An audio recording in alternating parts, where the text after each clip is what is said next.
Quand on parle de structure d'un fichier, il s'agit de la manière dont les éléments sont organisés à l'intérieur de ce fichier-là. Dans notre cas-ci, nous sommes en train d'utiliser PHP. Donc, nous allons voir comment est-ce que les éléments sont organisés dans les fichiers PHP. D'abord, il faut noter que les fichiers PHP ont pour extension .php. Je vais créer un nouveau fichier que je vais nommer structure.php. .php, c'est l'extension. Vos fichiers PHP doivent toujours avoir l'extension .php. Maintenant, dans ce fichier PHP, nous allons écrire la balise PHP. La balise PHP est constituée d'une balise d'ouverture et puis d'une balise de fermeture. Je vais écrire la balise d'ouverture. Voilà la balise d'ouverture que je viens d'écrire là. Après, il y a la balise de fermeture. Je reviens. Voilà, la balise de fermeture, c'est ça qui se trouve à la ligne 4. Et puis, la balise d'ouverture se trouve sur la première ligne. Maintenant, si je fais CTRL S, c'est possible que la balise de fermeture disparaisse. Donc, ça n'a pas disparu, donc ça reste là. Je vais écrire du code. Je vais écrire salut. Écoute, salut. Ça n'a pas disparu, donc plutôt sur l'index. Bon, ça dépend au fait de la version de PHP qu'on utilise. Ici, ça n'a pas disparu. Ce que je voulais faire remarquer, là maintenant, dans ce fichier, nous avons uniquement du code PHP. Quand on a uniquement du code PHP, on n'a pas besoin de la balise de fermeture. Là, comme là, j'enregistre, CTRL S, on n'a pas besoin de la balise de fermeture. C'est le cas sur notre fichier index, il n'y avait pas la balise de fermeture, mais tout fonctionnait. Alors, quand est-ce qu'on utilise la balise de fermeture? Je vais réécrire la balise de fermeture. C'est si on veut utiliser, par exemple, du code HTML dans notre fichier PHP. Les fichiers PHP peuvent contenir également du code HTML. D'ailleurs, c'est ce qui est récurrent. Si vous voulez créer un site internet, par exemple, vos fichiers auront pour extension .php. Au cas où vous voulez inclure du code PHP là-dedans, bien sûr. Donc, c'est comme si je veux écrire du code HTML. Donc, j'ai créé la structure d'un fichier HTML là-dedans et la structure est après la balise de fermeture HTML. Si j'enlève la balise de fermeture de PHP, il y aura une erreur. Vous voyez, il y a une erreur. Si j'enregistre, il y a une erreur. Donc, ce qu'on retient, je vais CTRL Z pour ramener. Ce qu'on retient, c'est quoi? On peut écrire du code HTML dans un fichier PHP. Maintenant, si on veut écrire du code HTML dans le fichier PHP, on doit mettre la balise d'ouverture et de fermeture de PHP. Mais si on ne veut pas écrire du code HTML, la balise de fermeture n'est pas nécessaire. Voilà la structure d'un fichier PHP. Les commentaires dans les langages de programmation permettent soit de cacher un code afin qu'il ne soit pas exécuté, soit de donner plus de détails sur une instruction donnée afin de se rappeler plus tard.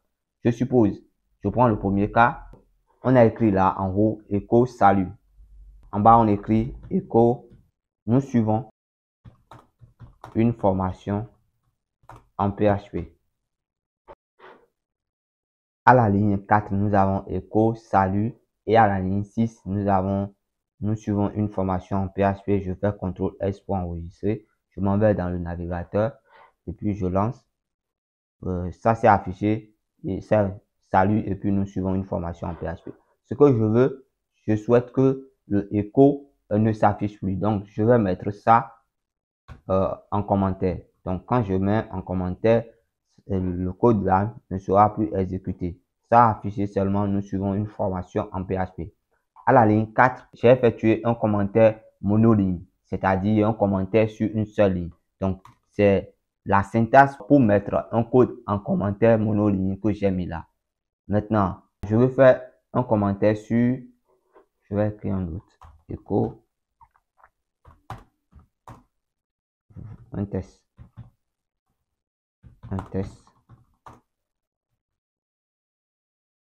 J'affiche. Voilà, un test est là. Je suppose que je veux mettre de la ligne 6 à la ligne 8 en commentaire. Je vais effectuer un commentaire sur plusieurs lignes. Un commentaire sur plusieurs lignes, voilà. Voilà comment on fait le commentaire sur plusieurs lignes.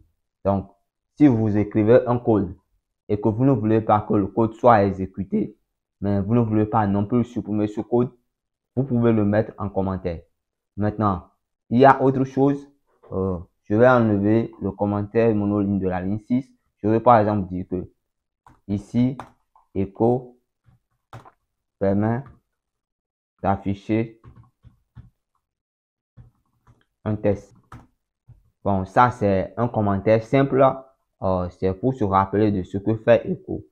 Je suppose que vous avez un fichier où vous avez déclaré, vous avez effectué des instructions, vous avez écrit du code. Et après, vous voulez vous rappeler de ce que le code fait exactement. Vous allez le commenter afin que, même si vous le prenez dans 6 mois, dans 12 mois, 3 ans après, vous allez pouvoir vous retrouver facilement. Il est conseillé de commenter son code afin de se retrouver. Si vous écrivez le code que vous écrivez même aujourd'hui, c'est pas sûr que demain, si vous le prenez, vous allez très bien le comprendre. À part ça, si une autre personne doit lire votre code, c'est mieux de le commenter. Quand vous le commentez, l'autre personne qui lit votre code, l'autre développeur, pourra comprendre ce que vous êtes en train de faire facilement. Une variable en programmation est comme une boîte où vous stockez une information. À cette boîte, vous pouvez donner un nom pour la retrouver facilement et vous pouvez changer ce qu'il y a à l'intérieur de cette boîte quand vous en avez besoin. Je vais donner un exemple. Quand vous allez à la pharmacie, c'est pour acheter un médicament. Les médicaments sont soit dans des plaquettes, soit dans des flacons. Ces plaquettes-là disposent d'un nom précis. Si vous dites que vous voulez acheter, disons, paracétamol, sur la plaquette, il y aura un nom. Le nom de la plaquette, c'est le nom de votre variable. Et à l'intérieur de cette plaquette se trouve le contenu. Le contenu là, c'est le médicament. C'est ainsi qu'en programmation, vous avez des boîtes qui permettent de stocker une information. Chacune de ces boîtes dispose d'un nom. Vous pouvez avoir par exemple une variable qui va contenir les noms et à cette variable, on va donner comme nom, disons nom. La variable s'appelle nom. Le contenu de la variable peut être soit Arnel, ça peut être Ronaldo, ça peut être Moël, ça peut être Leslie, ça peut être Ghislaine ou tout autre prénom. On peut aussi avoir autre variable qui soit appelée âge et dans cette variable, on va stocker 10, on va stocker 5, on va stocker 20, on va stocker 25, 35. C'est ainsi les variables en programmation. En PHP, pour déclarer une variable, je vais créer un autre fichier. Je le nomme variable.php. Voilà. Et je recrée. Quand on veut créer un nouveau fichier, on écrit toujours la structure de base. Là, c'est la balise d'ouverture. Je vais créer une variable. Pour créer une variable, on met le signe suivant. Voilà. $. Et puis suivi du nom de la variable. On écrit $ suivi du nom de la variable. Et la déclaration des variables en programmation, bon, je prends le cas de PHP, la déclaration des variables, c'est quoi? Ça doit toujours commencer par une lettre minuscule. Et vous pouvez avoir des lettres majuscules dedans, mais la première lettre doit être minuscule. Je vais mettre un exemple, je mets $âge et je mets 15. Quand je déclare une variable, c'est comme une instruction. Toutes les instructions en PHP se terminent par point virgule. Vous allez vous rendre compte que quand j'étais sur index, j'avais fait echo, j'ai ajouté point virgule. Sur structure, j'avais fait point virgule également. Donc ici, je ferai la même chose. C'est une instruction. J'ai déclaré la variable et je lui ai attribué une valeur. J'ai mis 15. Donc je mets un point virgule. Je ne dois pas mettre, par exemple, $ et âge, c'est ce qui commence par une lettre majuscule. Non, c'est interdit. Je ne dois pas faire ça. Par contre, je peux faire $âge, naissance. Et j'ai mis 15. À la ligne 5, vous allez remarquer qu'il y a une lettre majuscule dans ma variable, mais c'est au début d'un autre mot. C'est parce que je ne peux pas avoir $âge naissance. Vous voyez, ça déjà, je ne peux pas écrire ça. Donc, le nom des variables doit rester collé. Du coup, j'ai écrit $âge, après j'ai mis le second mot en majuscule. Autrement, la déclaration des variables est sensible à la case. Si je mettais par exemple $âge, je vais finir avec la ligne vérité $15.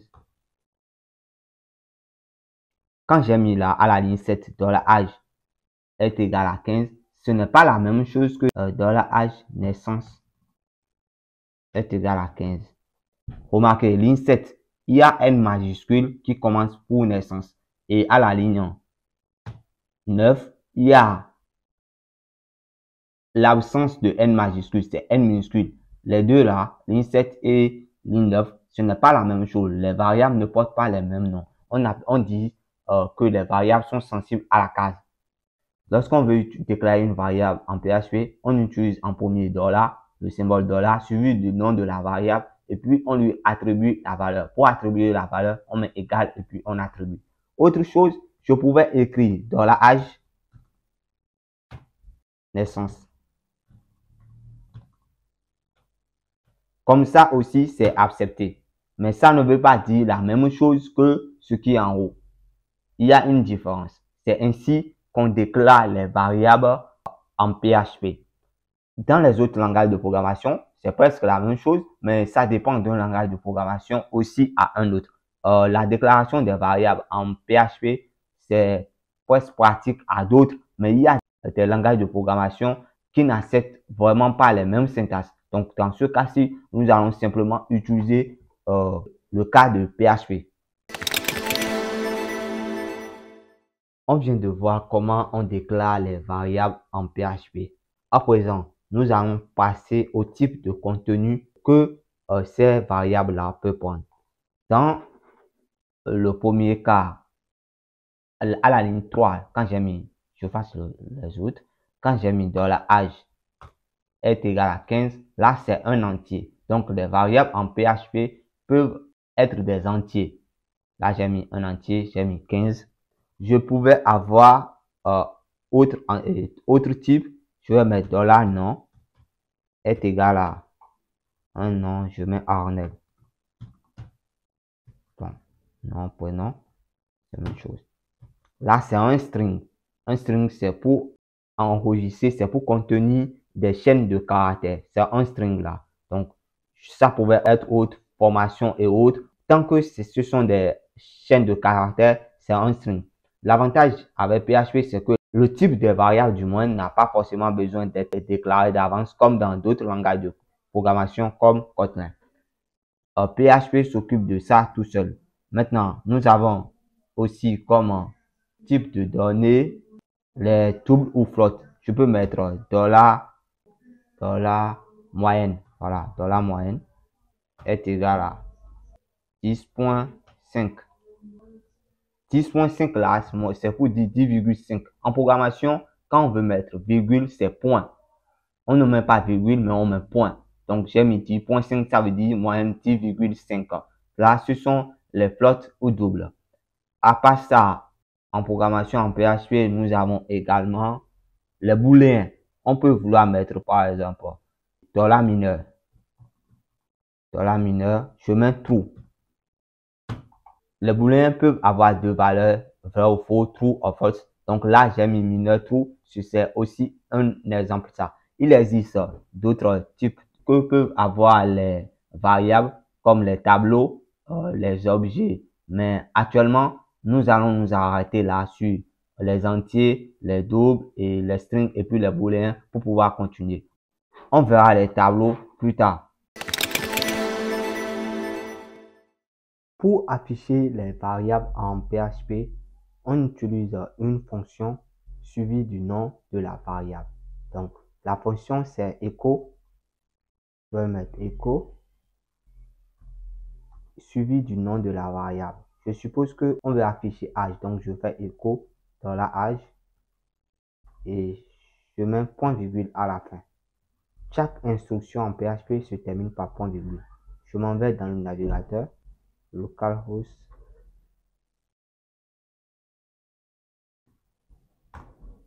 Voilà, ça a mis 15 dans le navigateur.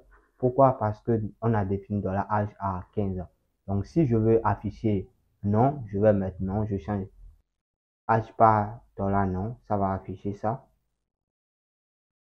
Ça met maintenant ANL. Donc, pour afficher une variable en PHP, on utilise la fonction echo suivi du nom de la variable.